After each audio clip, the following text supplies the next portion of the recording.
Y'all are a great audience. Oh man, hell yeah. During the show, if you feel like you need to go get a drink or take a break outside, you won't disrupt the show if you just get up quietly and walk out the back. It's totally fine. And thank you all for coming out. You guys ready for your next act? He's traveling all the way from Columbus, Ohio. He judged a dog costume contest yesterday. Put your hands together for Pinak Patel. Give it up for Wayne, everybody. Oh man, yeah, I judged a pet costume contest earlier today. That is one of the weird things that happens to you when you get into stand-up comedy. You get asked to judge a pet costume contest. No idea what to do with that information at this point. But yeah, as Wayne said, my name is Pinak. If you have any trouble remembering that, just think of it's like pina colada, but drop the alada because there's not a lot of Pinocs. Yeah, that's one of those things where, like, you know, if you're the child of immigrants or if you have like a weird name, you have to come up with some sort of pitch or hook to get people to remember it, you know? But it doesn't always go well. Like, I had a friend whose name is Hussein, and he would always tell people, yeah, it's like Saddam Hussein. Buddy, you gotta stop doing that. And I would try to tell him too, and he would just be like, I don't know, I feel like that's the easiest thing, I don't know what else to say. I'm like, you could go with Barack Hussein Obama. Like, you're already Iraqi, bro, you're not helping your case. Sorry, Iraqi, sorry, it takes me a second. I always gotta start with the right way before I come in with the white way. You know what I'm talking about. It goes in reverse too sometimes though, right? Like, I think like there are certain English words that are not meant to be said with this American accent, you know? Like, I can't say the word bullshit. Nah, that sounds too incesty, fuck that. Bullshit, alright? That's how you say that word, you know? Like, there's that certain Indian accent that's just really good at cutting to the sarcasm, you know? It's like, we've all heard it before, right? It's like the Indian convenience store owner around the corner accent, because for some reason they all have the same accent. It's like what The Simpsons was trying to do with the poo, but it was just a white guy recreating it, so it didn't have that same kick, you know? Didn't have that same spice, if you will. It's like, hello buddy, how are you? Oh, your mother just died, I'm so sorry. You are not sorry, sir. So in case you guys are wondering, I am Indian, so I am allowed to do that. You guys can't do the accent unless it's really good. Alright, I gotta be able to tell which region you're coming from. But no, so I am currently the only Indian comic out of Columbus, Ohio. I am probably also the only openly pansexual Indian comic in the world. We're not very good about coming out, you know, it's not exactly allowed in our part of the world. Which actually, that being said, my parents don't know. So don't tell them. I still need their money. Some of you realize you're still paying for a gay kid somewhere that hasn't come out.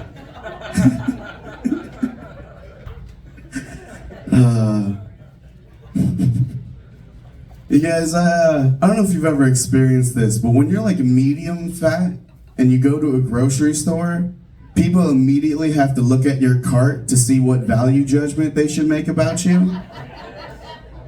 You know? And it's like, if they see kale, they'll be like, oh, alright, I can treat you like a human being. You're fine. But if they see ice cream, they're like, oh, fuck you, you fat bitch. You're not even trying. I don't know, maybe it was my fault because I was on acid the night before I went to the grocery store. For the record, don't take acid before you go grocery shopping. The next thing you know, you're gonna come back with 5 cases of Fanta because you're just really feeling orange. Another fun thing that I did while I was on acid though is I watched the movie Matilda. Yeah. We're gonna keep it real current with my pop culture references, and I'm gonna talk about the 1996 movie Matilda. Yeah. For the record, great movie to watch on acid. Colors are great, it's visually stunning, but you're gonna bury some real deep childhood stuff. You know? Like I started to think about the fact that Mara Wilson, the girl who played Matilda, she's 35 years old now. You know, I'm 29. So there's a whole Matilda between us, in age. And so I was thinking about it's not inconceivable to fantasize of a threesome between Miss Honey and Matilda then, right? I'm the young one in that scenario, not Matilda. I don't know. And then there's that real dark part of your brain where Miss Trunchbull was paddling you, but you liked it.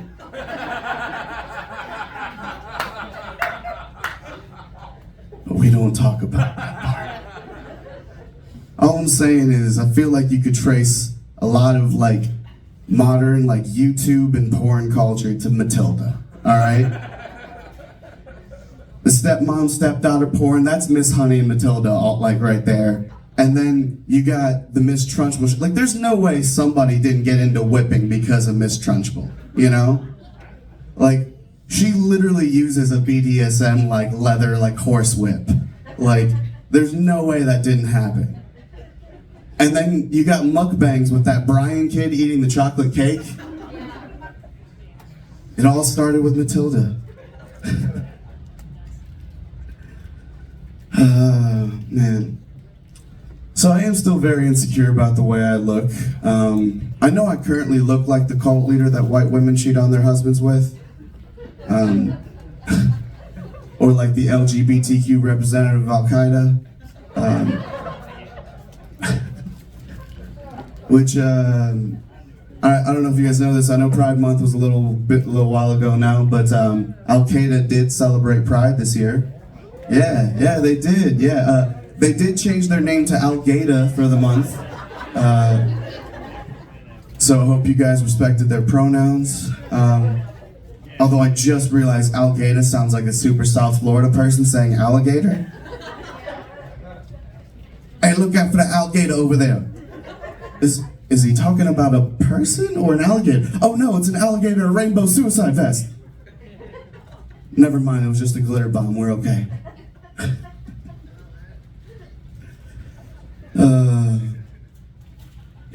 I had a very interesting experience recently, and I want to run it by you guys. I want to know what you think, all right?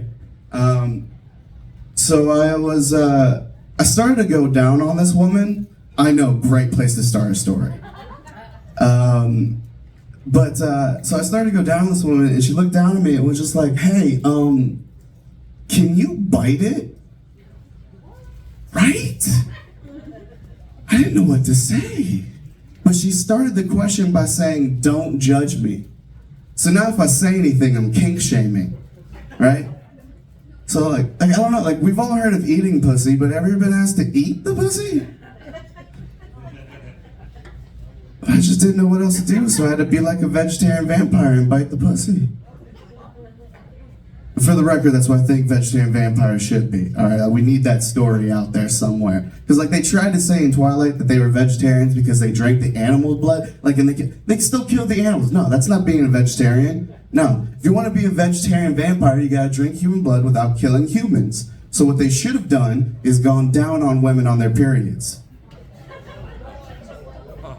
Listen, this would have solved their whole problem, all right? They're on a strictly liquid diet as well. At least this way you get a little bit of soupy action, get some chunks in there.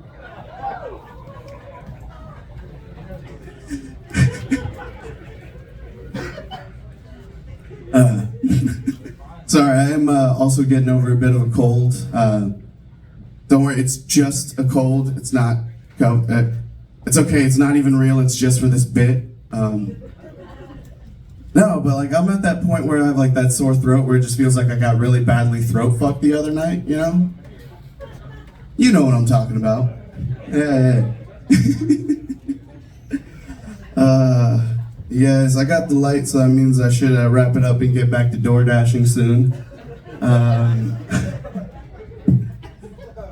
Although the person didn't tip that well, so I'll tell you guys one last quick one here. I'm tired of people always saying that Indian weddings are super long. Like, all right, because like, nah, like people are always saying like, oh, are Indian weddings like 3-4 days or something? Like, no, we just party for 3 days prior, and then there's like an hour of a ceremony in which you as a guest just get to hang out, talk. They hand out ice cream. No one cares if you're not paying attention. No one knows what that dude is saying up there. But with a fucking Catholic wedding, you as a guest have to participate. And that is some serious bullshit, all right? Like, why am I sitting here in the audience like, all right, stand up, sit down, kneel, stand up, sit down, kneel, stand up, sit down, kneel, put your left foot in, put your left foot up. I'm not doing the hokey pokey. We're not dealing with this bullshit, you guys. All right, man, that has been my time. I have been Pinak Patel. Give it up for your host, Wayne Memon, everybody. One more time for Pinok, everybody. This next comedian comes to the stage, comes all the way from Bloomington, Indiana. He's very funny. I know you're going to love him. Put your hands together for James Tanford.